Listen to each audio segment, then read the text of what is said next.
జీహెచ్ఎంసీలో పాలన రోజుకు గాడి తప్పుతోందన్న విమర్శలు వినిపిస్తున్నాయి. ఇటు అధికారులు అటు ప్రజాప్రతినిధులు ఎవరికి వారే యమునా తీరే అన్నట్లుగా వ్యవహరిస్తున్నారు.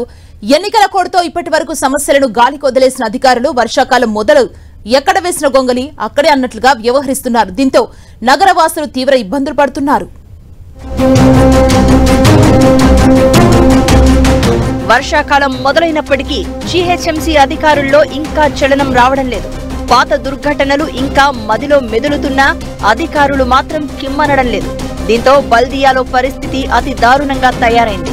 స్టాండింగ్ కమిటీ ఉన్నప్పటికీ సమస్యలు పట్టించుకునే స్థితిలో కమిటీ సభ్యులు లేరు. ఏదైనా సమస్య వచ్చినా వెంటనే స్పెషల్ మీటింగ్ ఏర్పాటు కూడా గగనంగా మారింది. ప్రస్తుతం జీహెచ్ఎంసీలో ప్రజలను ఎన్నో సమస్యలు పట్టిపీడిస్తున్నాయి. ఓ మోస్తారు వర్షానికి నాలాలు పొంగి పొర్లుతున్నాయి. రోడ్లు సైతం నాలాలను తలపిస్తున్నాయి. ఇప్పటికీ నాలాల్లో పూడిక పనులు ఇంకా కంప్లీట్ కాలేదన్న ఆరోపణలు ఉన్నాయి. గతంలో జీహెచ్ఎంసీలో వర్షం పడిందంటే చాలు మేయర్తో పాటు అధికారులంతా ఫీల్డ్లో ఉండి వేగంగా నిర్ణయాలు తీసుకునేవారు. హెడ్ ఆఫీస్ కంట్రోల్ రూమ్ నుంచి సమీక్షలు చేసేవారు. కానీ ఇప్పుడు పరిస్థితి రివర్స్ గా మారింది.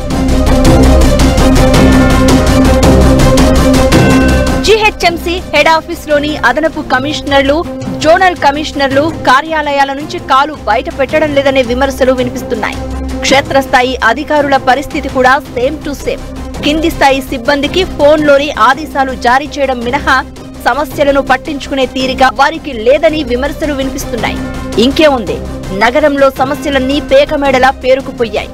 సమస్యలను అధికారుల దృష్టికి తీసుకువచ్చినా వారు స్పందించడం లేదని ఏకంగా కార్పొరేటర్లే వాపోతూ ఉండడం పరిస్థితి తీవ్రతకు అద్దం పడుతోంది.